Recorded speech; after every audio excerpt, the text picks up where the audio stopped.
Today we're going to be talking about how to set up outdoor P5 panels using Colorlight and LED vision. Um, I'm sure you guys are aware that, and if you're not, we sell P5 panels and full builds, but there's people that like building their own stuff, and the difficulty setting them up is there's a challenge to it because it's quite a bit of a learning curve. But once they're set up in Colorlight and LED vision, setting them up in X lights and FPP is so much easier. Um, what are they? Before we move on, P5 panels is a panel that has LEDs spaced about 5 millimeters apart from each other. The reason I'm talking about the P5 panels is because that's the one that sells the most. That's the more common one, but there's also P10s, P4s. The smaller the number, the higher the density. So if you're talking about P2.5s, P1.9s, you're getting into real high density stuff. Those are the stuff that you'll probably see at like a concert, um, or some kind of conference. So definitely right now X Lights only support.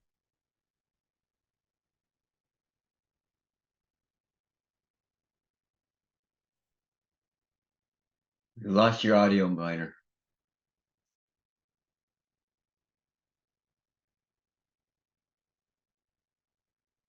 They're 5 volt. Usually they come in RGB. If you're not, have to change. You just have to change in X lights. You have to change the order to get the correct answer.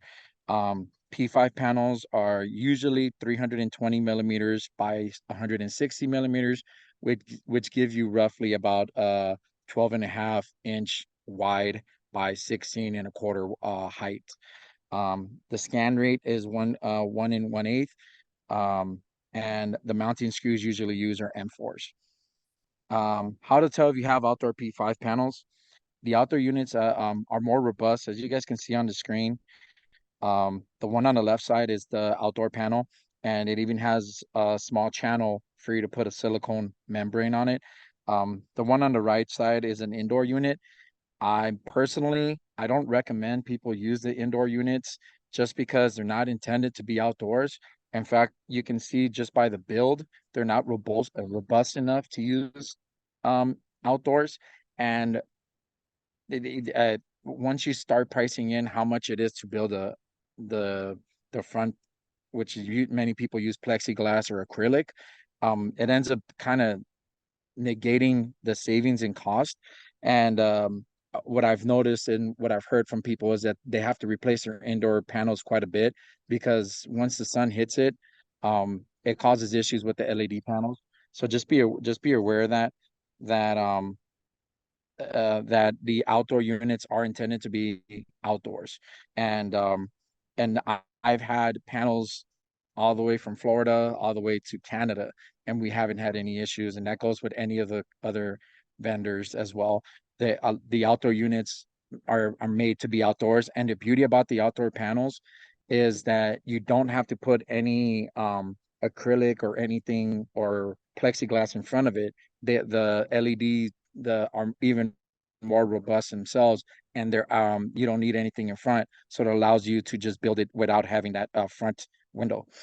The software that you're going to need is LED Vision 8.5. The reason I say 8.5 is because 8.5 is the most it's the most stable version right now. There's actually version 8.8 and 9.0. I do not recommend at all that you use 9.0. It is a completely rebuilt software, and I'm still learning it. So I'm definitely not recommending anyone to jump into the 9.0 unless you really want to experiment with it. And I personally don't like the layout the way they did it. If you really want to jump into something newer, that's still kind of stable, 8.8 is available. And the link that I've provided here is actually the direct link to Colorlight. There's several other websites that have the LED version 8.5. I don't recommend you download it from those websites just because I don't know what those websites are. They're actually if you look up on Google or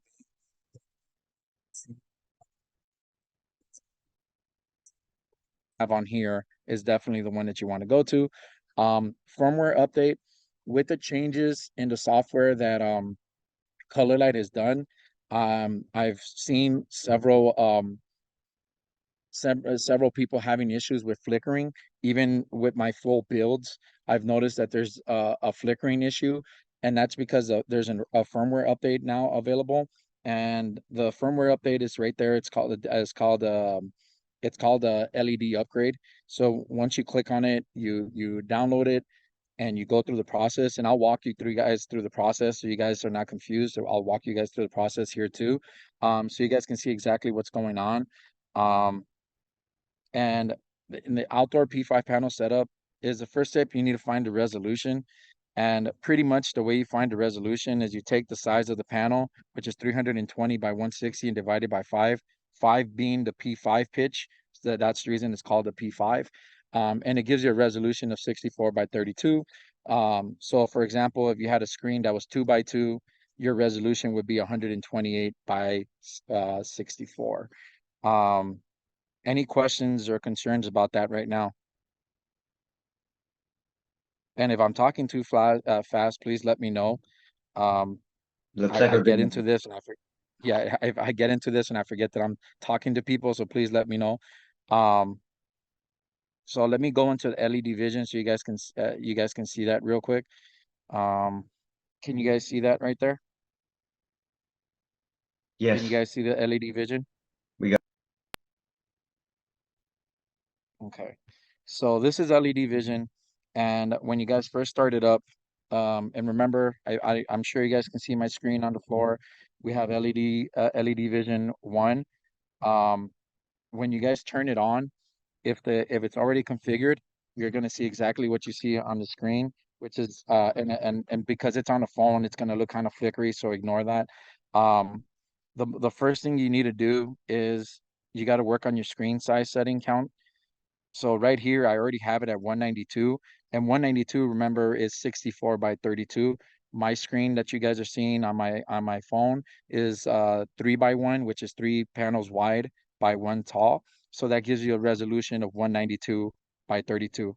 That's the first step that you need to do there. So then um, you're going to get this right here. This is your actual little preview that you get. This little preview allows you to see exactly what your screen is going to show. So if I were to put a picture here, and I'm just going to put any random picture, and um, let's see what we have here. Um, let's put this picture right here. So if I had this picture right here, of course it has to download. Mm, mm, mm. So if I had to put that screen, you see that picture, that's a projector screen. That's what it's going to look like. That's before I do any of the changes. But that's telling me that my screen is ready to go, that I don't have any problems. And then, of course, you can add different stuff. The cool thing about LED Vision is that you don't really need X lights. I really like using, especially for my Tune sign, I really like using LED Vision because I can do picture scrolls. Hey, I'm going to put a picture on here and it's going to scroll through there. Let me see if I can do it real quick. Just a quick picture, and then press play. And you see on the top corner, hopefully you guys can see that it's basically doing the screen scroll. And when you guys are messing with this, you can make it as big as you want. And it's a direct communication to the screen. And now you guys can see it, hopefully, again. Let me see. So yeah, so like I said, that's the way I like to set up my Tune 2 sign. Don't mess with FPP. I don't mess with X lights. It's a simple way of doing it. But let's get back to how to set it up. So LED screen settings, the passcode is 168 for all of them. So if you ever forget, just it's 168. And the first thing you need to do when it first shows up, it's actually set up in sender mode. We don't use sender cards. We actually use our net cards, which is a gigabit connection.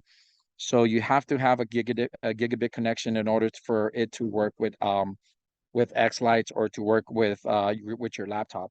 So mine is connected already. I'm gonna click detect receivers. It checked the receiver. It says normal chip. It's ready to go.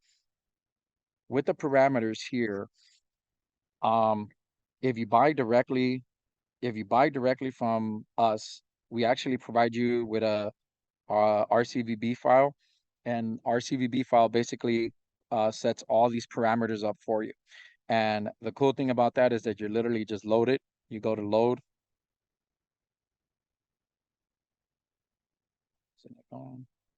So, well, you click on load. It's not responding right now. So you click on load and you literally pick the RCBB file that you have.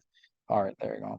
So you go to browse, and I'm going to show you. So we have different RCBB files for the different sizes that we have.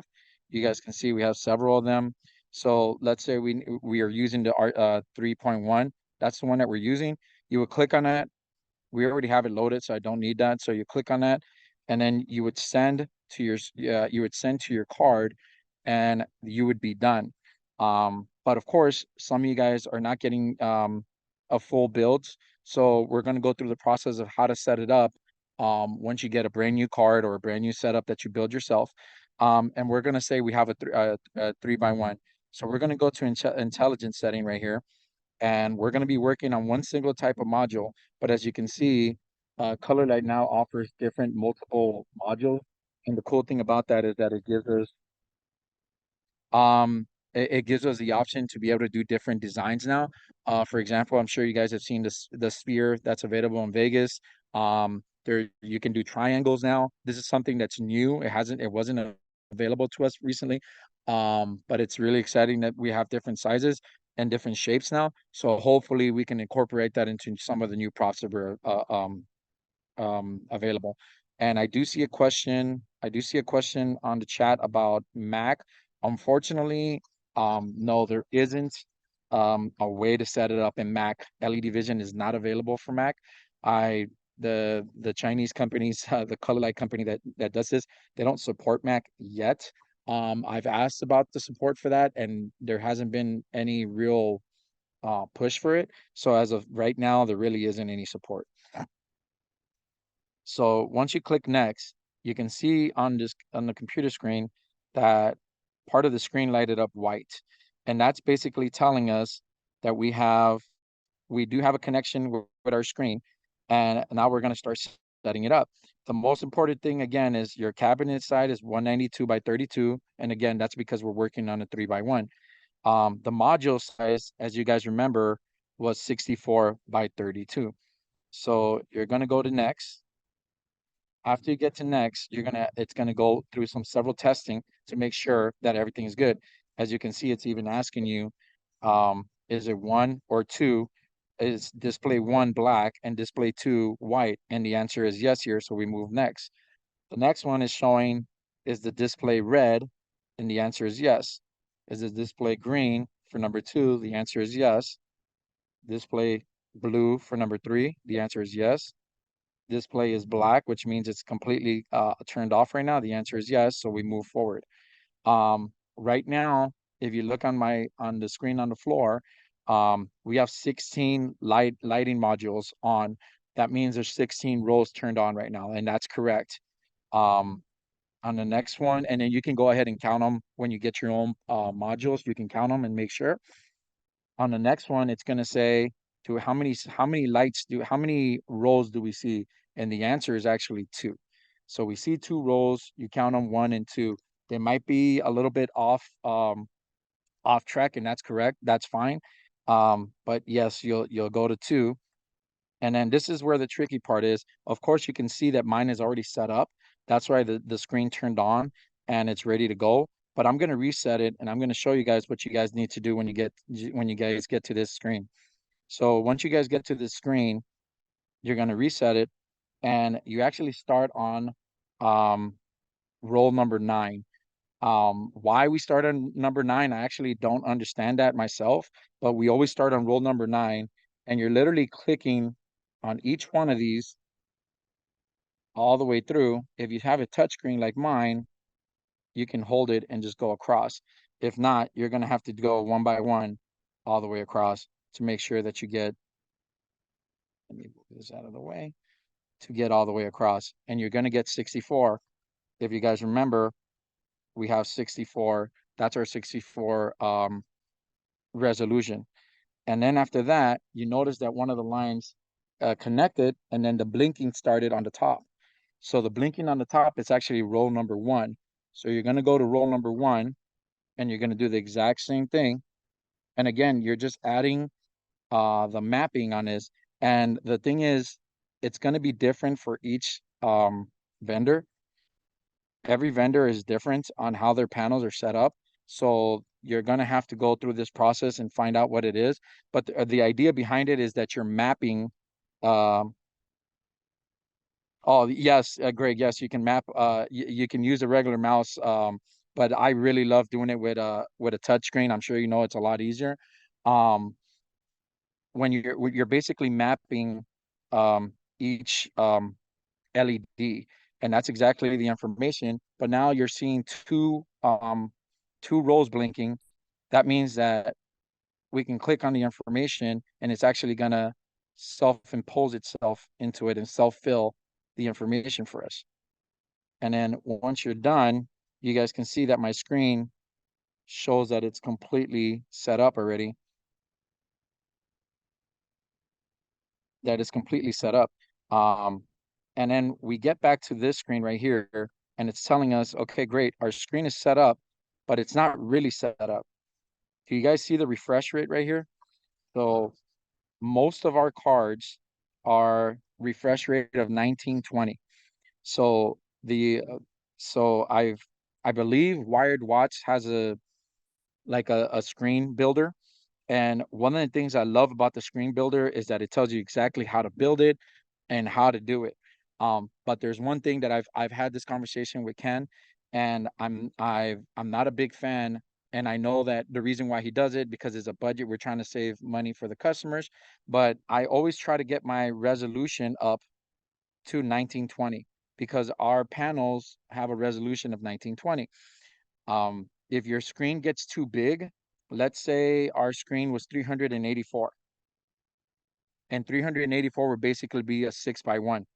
You notice how it becomes red. It becomes red, and that means that we're not at the highest resolution.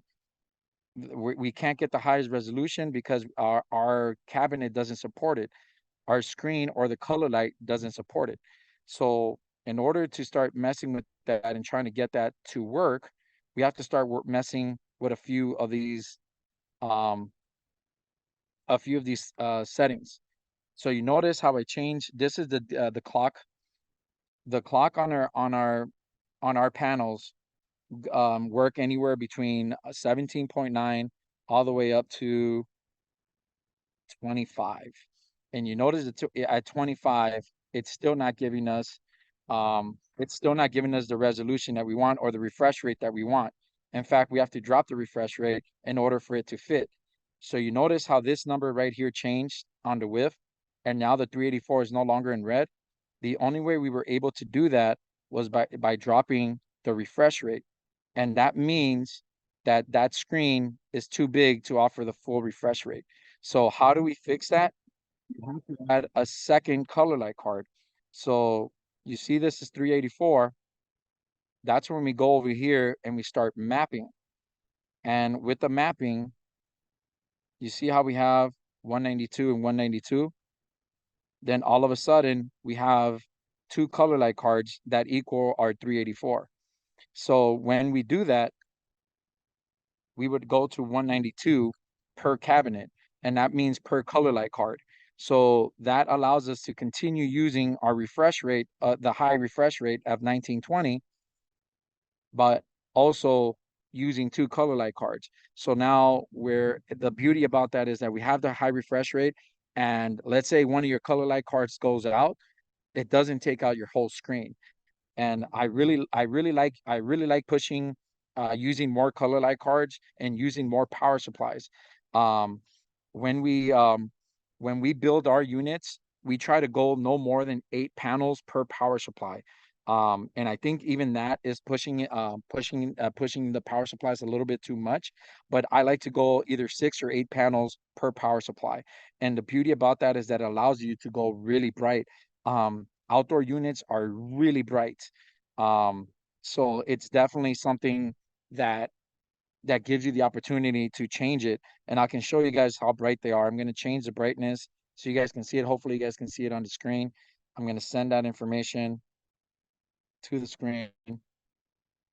And you see it kind of got really, it got dull. You can't really see it, but the brightness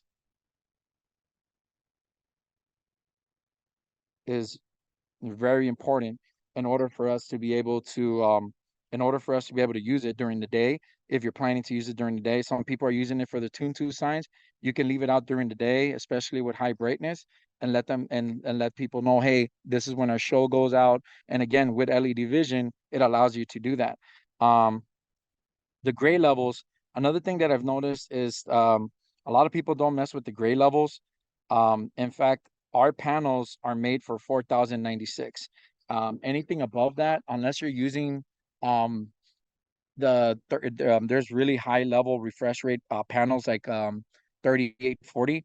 Unless you're using the 3840 panels, the gray level should be at 4096. Um, Another thing is the clock, the lower you can have it, the better. So you see, I can lower it all the way down to 15.6. That's probably the lowest I would go on these panels. These are again, these are not commercial end panels, so there's different levels and varying levels of the quality that you're going to get. So just be aware that some of them don't respond well to really low clocks. um if you go too low, you'll start seeing let me show you guys. Let me see if it shows it. See, it's going to tell you right there that, hey, it doesn't work. You need to fix it. So that clock is too low. That one's still too low. And bear with me. So you guys see the number is changing right here with the clock. As soon as I change the clock, this number changes all the time. So the idea behind the clock is trying to get it to fit and change that red number to a black number. So now it fits and I'm going to send it, but it still might say that it's not working properly. And that's because it changed itself again. Let me put it back over here. Come on. All right. One more. There you go. So you're going to send it. And you notice that it didn't do much on my end. It didn't do much on the screen. And that's because at that clock rate, you should be fine. There shouldn't be any problems with using the lower clock rate. But again, if you use too high of a clock rate, I'm just going to show you guys what it does. If you go too high, then you might damage your screen. Of course, let me see if I can do it by touch screen. Yeah. All right, let's send that information to the screen. So you see at 25, we're still good, but at the 31.3, we should start having some problems with the screen. And you guys should see the screen on the side. You see it's starting to give some problems. It's too high of a clock. You're going to start seeing some issues on your screen.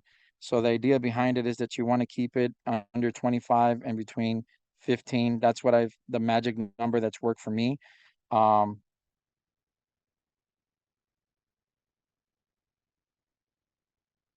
that's the magic number that's worked for me. 17.9 is the ideal one that I've found for most of my builds. And you can see fine now. And so we set it up here. So let's say we ran into an issue. One of the issues that I have seen with people is that they set up the on the Colorlight card, you have eight ports, but the ports actually go 1, 2, 3, 4 on one side, and then it goes 5, 6, 7, 8 on the other side. So when you do that, you have to do something called a data swap. And with the data swap, because let's say you use port 1 and 5, that means that there won't be any data in data 2, 3, or 4, but there will be data in number 5. And this screen is kind of small, so it's not going to really show it. But do you see how I said let's regroup the panels? And now we have a white line on the first panels. That's telling me that there's data in port 1 and there's data in port 2. But let's say there wasn't any data in port 2. Then I would void that information and you would see that it would go black because that would mean that there was no data, but there was data. So let's go back to it. And then we're just going to click on it and then the screen will go back to it. Um, I did a video on, on it, and I'm actually going to be presenting on this September 16th in the Zoom room, going into further detail about what this information does. And I'll have a bigger screen there so you guys can see exactly what it does. The other stuff that you're looking at right here, it's not really something that we work with. It's not something that we use in this hobby. So it's not something that you need to mess with. There is one other thing you need to be able to do on here, and that's make sure that you always save to your receivers, and you always do a screen test. With the screen test, you guys can see right there it turned red, then it's going to turn green, and it just lets you be able to see if the screen is working. Um, once you guys set that up, your screen is pretty much ready to go. And like I mentioned to you, you guys can see that I can change. That's the video right there. Is it not letting me? Sorry, it's not letting me do what I need to do. Can you guys see that video? Sorry, it's not letting. So I'm clicking on it. So yeah, once you guys have your screen set up, it's pretty much ready to go. And like I said, for me, I really like LED Vision. It's a very powerful program. You can do a lot on here. And the cool thing is if you have a big enough, I don't even know what I have on here. If you have a big enough screen, you can split it up. The screen is kind of small, so that could be not much splitting up, but you can see the video on the screen. Uh,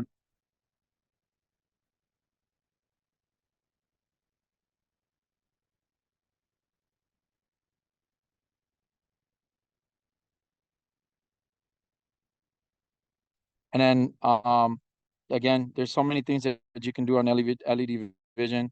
It always starts with normal page, and then you decide what you want to add on there. You can see the different options. You can add a clock. You can add multi-line text on there.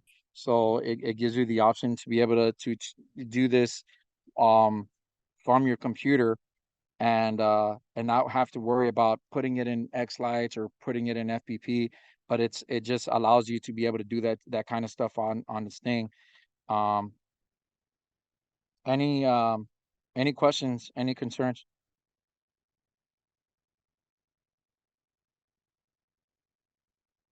If you have any questions, feel free to ask in the chat. We're your Pixel store, Randy. We're your Pixel store. But we're not the only ones that sell outdoor panels. If you're in the UK, those panels are us. In the United States, it's Wired Watts, us, your Pixel store, and I believe Wally's also has panels. We build full builds similar to the one that you see on the similar to the one that you see on the in the pictures in the video.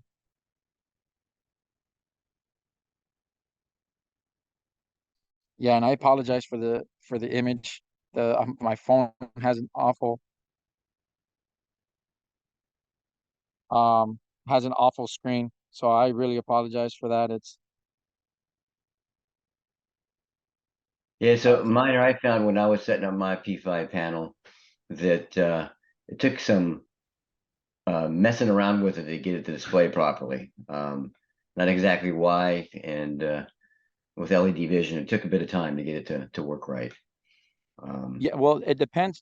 So for example, I have a question that says, how many color light cards do you advise for 5x8? My recommendation for a unit that big, Bruce, is you split it up into two color lights. So one would be 3x8, and then the other one would be 2x8. just so you can get the highest refresh rate. And then as far as the settings you were talking about, who was the one that just talked right now? I'm sorry, I missed it. Was it Ricky? It was David Bergman. David, Yeah. David. So one of the considerations is knowing whether you have an indoor panel or outdoor panel. A lot of the problems that I've ran into is people not knowing that they have an indoor panel and they're setting it up as an outdoor panel, and the resolutions are different. So that causes a huge problem. So knowing that, and then another thing, again, people either forget what they have or don't have. Um, they forget that they have P10s instead of P5s. So um P5s have a higher resolution. Um P5s have higher resolution, and then P10s have a lower resolution. So when you're working on Colorlight, if you set it up as a P5, your P10s are not going to look good. So it's always making sure that you know what you're buying before you buy it. And one of the cool things about whether you buy from me or you buy from Wire Watts or Panels R Us is that the configuration should be very similar because we all have the 64 by 32 units. The only thing that will change, and that I have noticed this depending on what vendors, is the scan rate. The scan rate is sometimes 1 by 8 or 1 by 16. So it's really making sure that you know what you're getting. And if you don't know, just ask the vendor. The vendor should be able to offer that information to you. When you purchase from us, and again, I do have Greg from Panels R Us here. He can answer for himself. When you purchase from us, we do offer this our RCVB file for our panels. So it makes it, you just literally have to upload it to your panel and it's ready to go. You don't have to do any of the configuration that I just did right now. What's the other question? Sorry, I'll go through the questions one by one. So Bruce, I would recommend two color light cards for that setup. Is there any way to adjust color temperature of the panel? There is a way to set that up. There is a certain way to fix that on there. Let me see if I can go back to that. But I don't really mess with the temperature colors. I don't, but I'll show you how to do it.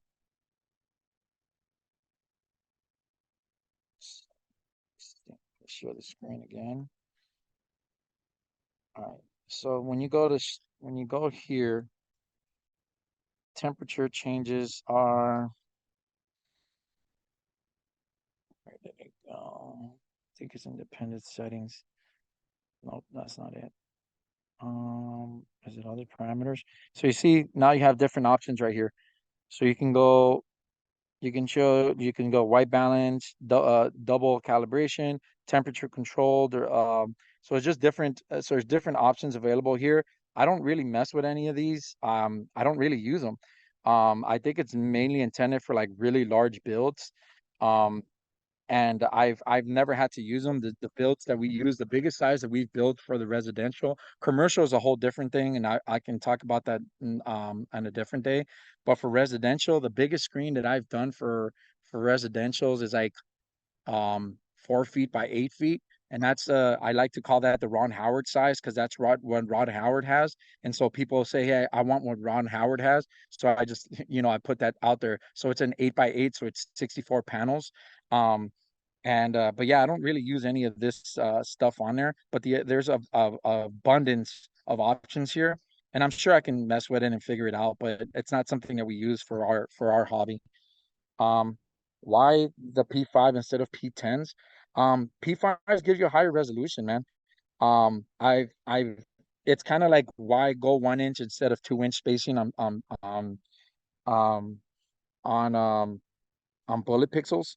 If what I tell people is if you're okay with 2 inch, then go with 2 inch. If you're not okay with 2 inch, I highly recommend 1 inch. I've never heard somebody complain, man, I wish I would have gone with P10s over P5s. I've never heard that. It's usually the other way around. I should have bought P5s instead of P10s. I don't like the resolution. So it just gives you a crisper, clear image when you go with the P5s. And and usually the distance for P5s, it's in order for it to look good, it's usually between 6 to 25 feet minimum for it to look good for you. With P10s, it's actually a bigger gap for it to look good for you. If you're too close to it, it doesn't look like anything. If you're further away, it's going to give you a better image. But the P5s, as long as you're at least 5 feet away, you would be able to see the image. With P10s, that's not necessarily true. So I always recommend the P5s, and and honestly, the pricing on P5s has dropped so much that the P10s aren't for me aren't worth it. We actually we actually won't be offering them much longer. Once we sell out of this set of P10s that we have, we won't be offering the P10s anymore just because we've noticed the majority of people are jumping to the P5s. And then Bruce, if you need any information on how to set that up, you can always reach out and we can try to help you out. I didn't want to leave you hanging with just saying two color light cards. You can always reach out and we can try to set you up with something.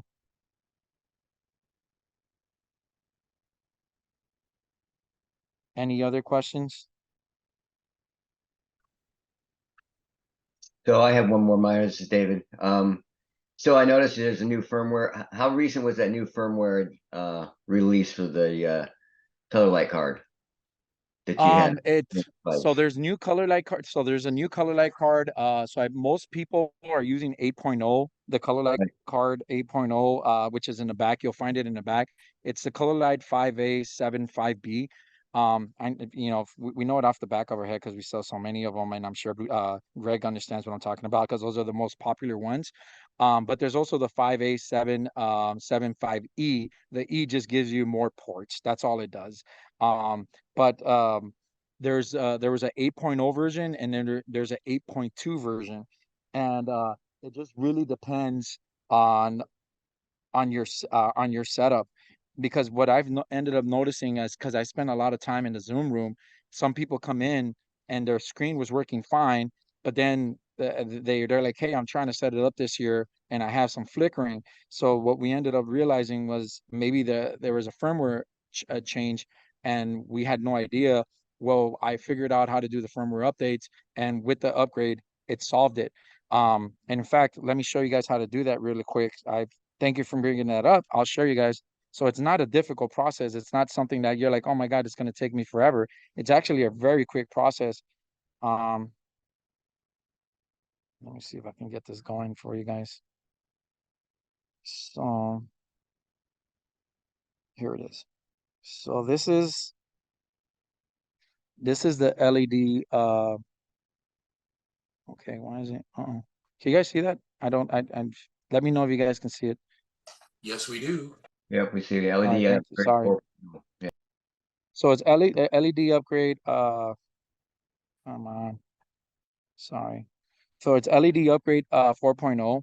And how you do this is when you first get here, again, it's going to be under sender mode. So you're going to get it like this, and this is not going to work for us. So we're going to go to net card. Once you click on net card, you go to settings and NIC setting. It's the only setting available. You're going to click on auto select and you see it connected. It's ready to go, and then it says detect cards. So that's the card that I have. I've already done the firmware upgrade, but I just want to show you guys how it works. So you click on this one right here. The firmware upgrade that I've seen that works perfectly for us is actually a preset firmware. It's actually this one right here, normal 11.09. This one is the one that's worked flawlessly with every upgrade that we've done on Zoom Room, or when people reach out to me and ask for support.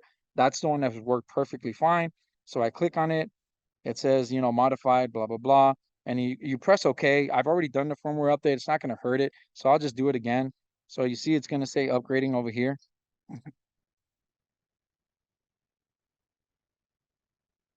It's actually quite a bit fast process. So it's not something that it's going to take forever. And there you go. See, once it starts going, it's ready to go. It's going to verify that it's good. And it says upgrade successful. Once it's upgraded successful, it actually tells you please power off and power on the unit. And we'll do that. We'll turn it on and off. And once you do that, the screen is ready to go. So is that a different software or is that built into LED vision?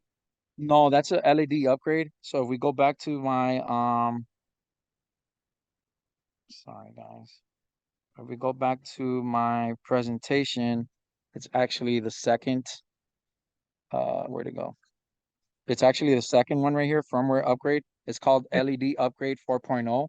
And thank you, Greg, for sharing that information. Yes, it's 11. Yeah, see, the newer cards have 13.X, and we need to downgrade to 11.09. Um, I've usually when you do upgrades, I mean firmware upgrades, it's for the betterment of the for the setup. For us, it actually is going backwards. So for us, we found out that if you went backwards, then the flickering went away.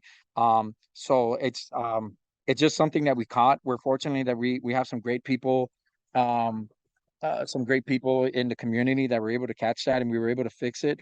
Um, when you guys when if you guys buy from us, moving forward, we actually will be sending like a USB file, for the full builds, of course, a USB file where you can have all the RCBB file.